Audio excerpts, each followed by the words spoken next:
अब MS word में जो हमारा नेक्स्ट टॉपिक था ना, वो था मेरे पास रेफरेंस से रिलेटेड, कि रेफरेंसेस हमारे पास क्या क्या काम करते हैं। बेटे आपने ये देखा होगा कि जब हम अपनी बुक को ओपन करते हैं, जब हम अपनी बुक देखते हैं, तो वहां पर आपको एक चीज मिलती है टेबल ऑफ कंटेंट से रिलेटेड। अब टेबल ऑफ कंटेंट्स क्या होते हैं, उससे हमें ये पता चल जाता है कि ये जो चैप्टर है इसमें इतनी हेडिंग्स है। नंबर 1 पर हेडिंग आपके पास ये वाली है, और उसकी आगे सब हेडिंग्स ये हैं। और देन हमें वहां से ये भी इंफॉर्मेशन भी हमारे सामने आ जाती है कि ये जो हमारे पास हेडिंग है वो यहाँ पर आपके इस बुक पर कहाँ पे कर कर आपको मिलेगी। अगर आपको थोड़ा सा दिखा दूं, तो हेडिंग ये बेसिकली हम बनाने की कोशिश करेंगे, कंटेंट्स से कंटेंट्स बनाएंगे हम। तो सबसे पहले जब हम कंटेंट्स बनाएंगे, तो उसके लिए कुछ आपको टॉपिक्स भी चाहिए। लाइक मैं यहाँ से कॉपी करता हूँ टॉपिक को और अपनी दूसरी जगह पे जाकर उसको पेस्ट कर देता हूँ। यहाँ पर मैंने इसको पेस्ट किया है। जब मैंने पेस्ट किया तो एक चीज बेटे और याद रखना। अब ये बात थी, मेरे पास जो हार्डवेयर, जो मेरे पास टॉपिक है बेसिकली वो है हार्डवेयर। अब इसका जो फॉन्ट होता है, आमतौर पर हम MS वर्ड में जो भी काम करें, हम उसकी फॉन्ट जो उसका होता है वो उसका नॉर्मल होता है। लेकिन अब यहाँ पर बेटे आपने टेबल ऑफ कंटेंट्स बनाने हैं। अब टेबल ऑफ कंटेंट्स आपके कब बनेंगे, जब आपका जो हेडिंग है वो आपकी इस थीम जो उसका होगा वो हेडिंग 1 में जब चेंज हो जाएगा, देन आप बेटे यहाँ से रेफरेंस में जाओ। बल्कि एक मिनट ठहरो, आपको एक दो और पैराग्राफ इंक्लूड कर दूं ताकि आपको मजीद ज्यादा अच्छे तरीके से समझ आ जाए। कॉपी करो, कॉपी करके इसको सेकंड पे जाके पेस्ट कर दो। अब ये मेरे पास दो पॉइंट्स आ गए, एक हार्डवेयर का पॉइंट है और एक मेरे पास सॉफ्टवेयर का पॉइंट है। अब यहाँ पर आपने बनाना है टेबल ऑफ कंटेंट्स बनाने हैं। तो मैंने भी बात कही है कि आप रेफरेंस में जाएं। रेफरेंस में जैसे ही मूव किया, यहाँ पर आपको एक ऑप्शन मिल रही है टेबल ऑफ कंटेंट से रिलेटेड। आप जैसे ही इस पे क्लिक करोगे, तो ये कुछ 3 टाइप के आपके पास टेबल आ रहे हैं। मैनुअल टेबल में ये बात आ जाती है कि किसी भी टॉपिक का अगर आपने सब टॉपिक एंटर करने हैं तो आप मैनुअल कर सकते हो। अगर सिंपल आपने टेबल ऑफ कंटेंट्स बनाने हैं, देन आप यहाँ पे क्लिक करो। या जस्ट आपने कंटेंट लिखना है। अगर मैं टेबल ऑफ कंटेंट की बात कर रहा हूँ, तो जैसे ही मैंने टेबल ऑफ कंटेंट पे क्लिक किया, तो मेरे सामने ये ऑप्शन आ गया टेबल ऑफ कंटेंट, और साथ में जो हेडिंग थी मेरे पास हार्डवेयर की, और जो दूसरी हेडिंग थी मेरे पास सॉफ्टवेयर की। अब हार्डवेयर की जो हेडिंग है उसका जो मेरे उसने ये बता दिया मुझे पेज नंबर 1 पर, उसने ये मुझे इंडिकेट किया है कि जो हार्डवेयर की डेफिनेशन है वो पेज नंबर 1 पर है, और जो सॉफ्टवेयर की डेफिनेशन है वो भी पेज नंबर 1 पर है। अगर एक चीज आपको मैं करके दिखाऊं कि सॉफ्टवेयर की डेफिनेशन को मैं सेकंड पेज पे ले जाऊं, अब सॉफ्टवेयर की अब सॉफ्टवेयर तो आपका सेकंड पेज पे चला गया। जो सॉफ्टवेयर की एक्चुअल डेफिनेशन थी, जो भी हेडिंग थी, वो तो अब आपके सेकंड पेज पे चली गई। अब आपके टेबल में तो टाइम दिया हुआ उसने नंबर 1, उसने ये बताया हुआ टेबल ऑफ कंटेंट में कि जो हार्डवेयर की डेफिनेशन है वो पेज नंबर 1 पर है, और साथ ही वो नीचे टेबल ऑफ कंटेंट में ये बता रहा है कि जो सॉफ्टवेयर की डेफिनेशन है या जो सॉफ्टवेयर का आर्टिकल है वो भी आपका पेज नंबर 1 पर है। लेकिन अभी भी मैंने तो ये किया है कि जो सॉफ्टवेयर का जो आर्टिकल था वो मैंने पेज नंबर 2 पर सेंड कर दिया, पेज नंबर 2 पे लगा दिया। तो अब यहाँ पर हम किस तरीके से अपने टेबल ऑफ कंटेंट को अपडेट कर सकते हैं। तो इसको अपडेट करने के दो मेथड हैं। या आप इस पे क्लिक करो, टेबल ऑफ कंटेंट्स पर कहीं पे भी क्लिक कर लो, तो यहाँ पे वो ऑप्शन आ रहा है अपडेट टेबल का, इधर से भी आप अपडेट कर सकते हो। अगर नहीं यहाँ से करना, तो टेबल ऑफ कंटेंट के साथ एक ऑप्शन आपको नजर आ रहा है अपडेट टेबल का। जैसे ही आपने इस पे क्लिक किया, वो ये पूछ रहा है क्या आपने टेबल ऑफ कंटेंट में पेज नंबर को करना है, अपडेट करना है, या इंटायर टेबल को करना है। जैसे ही मैंने पेज नंबर पे अपडेट किया, जिस तरह मैंने इसको सिलेक्ट किया अपडेट पेज नंबर्स ओनली, कि सिर्फ और सिर्फ आपने आर्टिकल का नाम को चेंज नहीं करना, आपके जो आर्टिकल है उसकी नंबरिंग को चेंज करना है। तो जैसे ही मैंने ओके किया, तो सॉफ्टवेयर की जो मेरे पास पहले पेज नंबर 1 पे शो हो रहा था, अब वो मुझे पेज नंबर 2 पे शो होना स्टार्ट हो गया। इसी तरह अगर मैं ये चाहता हूं कि इस सॉफ्टवेयर की, इस हार्डवेयर की जगह पर आ जाए कंप्यूटर हार्डवेयर, तो मैं यहाँ पे नीचे जाऊंगा और इधर इसके साथ एक वर्ड लिख दूंगा कंप्यूटर हार्डवेयर का। अब टेबल ऑफ कंटेंट में पॉइंट है जस्ट आपके पास हार्डवेयर, लेकिन जो एक्चुअल टॉपिक मैंने अब चेंज की है वो हो गया कंप्यूटर हार्डवेयर। अब अगेन फिर वही मसला मसाइल आ गया कि भाई अब तो टेबल ऑफ कंटेंट में तो जस्ट हार्डवेयर लिखा हुआ है। अब हार्डवेयर की डेफिनेशन .1 पर है, लेकिन एक्चुअल में मैंने आर्टिकल का नाम क्या रख दिया, कंप्यूटर हार्डवेयर। ऐसे ही आपने अपडेट टेबल पे जाना है और यहाँ पे लिखा होगा अपडेट इंटायर टेबल, कि जो टेबल में एंट्रीज वगैरह हैं, ये जो हार्डवेयर सॉफ्टवेयर जो लिखा हुआ है, इसको क्या कर दे, अपडेट कर दे। जैसे ही मैंने अपडेट टेबल में जाकर अपडेट इंटायर टेबल पर क्लिक करके ओके किया, तो जहां पर पहले हार्डवेयर लिखा हुआ था उसके साथ अब आपका कंप्यूटर हार्डवेयर लिखा हुआ नजर आ गया है। अब फिर बात आ जाती है आपके पास इंसर्ट फुट नोट से रिलेटेड। आपने हेडर फुटर देखा। अब हेडर फुटर में क्या चीज आ जाती है कि हेड ऊपर वाला पार्ट होता है और फुट जहां पर आप फुटर लगाते हो। ऐसे ही बेटे सम टाइम जब हम एक बुक लिखते हैं तो हमें सम टाइम ये प्रॉब्लम आ जाती है कि यार ये एक पेज पर आपका जितना डाटा लिखा हुआ है, बेसिकली वो क्या है। इसकी सिंपल सी एग्जांपल कुछ इस तरीके से है। अब ये कंप्यूटर हार्डवेयर है, मुझे नहीं समझ आ रहा कि ये क्या है, मुझे नहीं समझ आ रहा है कि ये आर्टिकल क्या है। सम टाइम आपने ये भी देखा होगा कि ये आर्टिकल कंप्यूटर हार्डवेयर का लिखा हुआ है, अब ये 2 से 3 पेजेस पर मूव कर गया है। अब जब हम सेकंड पेज पढ़ते हैं या कोई भी अननोन पर्सन बुक को ओपन करता है, अगर उसने आर्टिकल को नहीं पढ़ा, देन वो सेकंड पेज पर आया, उसके ऊपर भी कोई आर्टिकल नहीं लिखा हुआ, तो वो कहेगा पता नहीं ये क्या लिखा हुआ है, मेरी समझ में नहीं आ रहा। तो अगर मैं यहाँ पर इंसर्ट फुट नोट कर दूं, तो इसी पेज नंबर 1 के लास्ट पर एक आपके सामने ये लाइन सी लगी हुई नजर आ गई, और यहाँ पर आप लिख सकते हो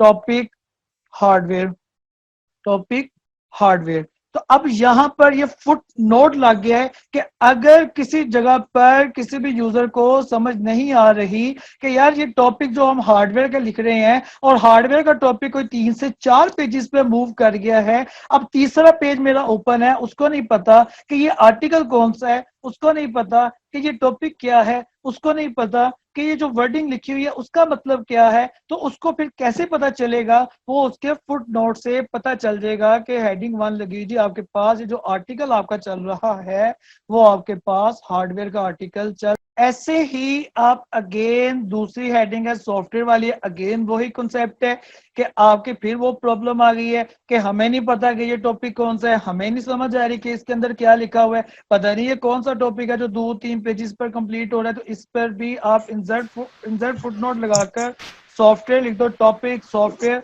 तो कोई भी ऐसा पर्सन जिसको ये नहीं पता कि ये क्या है, कौन सा टॉपिक है, तो वो जब पेपर के लास्ट पर देखेगा, देन उसको ये चीज इंडिकेट हो जाएगी कि ये जो मैं आर्टिकल पढ़ रहा हूँ, ये जो आर्टिकल मेरा कंटिन्यू हुआ है 2-3 पेजेस पर, तो वो ये आपके पास ये इंडिकेट करेगा, ये करेगा कि ये जो टॉपिक है, ये जो आर्टिकल है वो कौन सा आपके पास सॉफ्टवेयर का आर्टिकल है।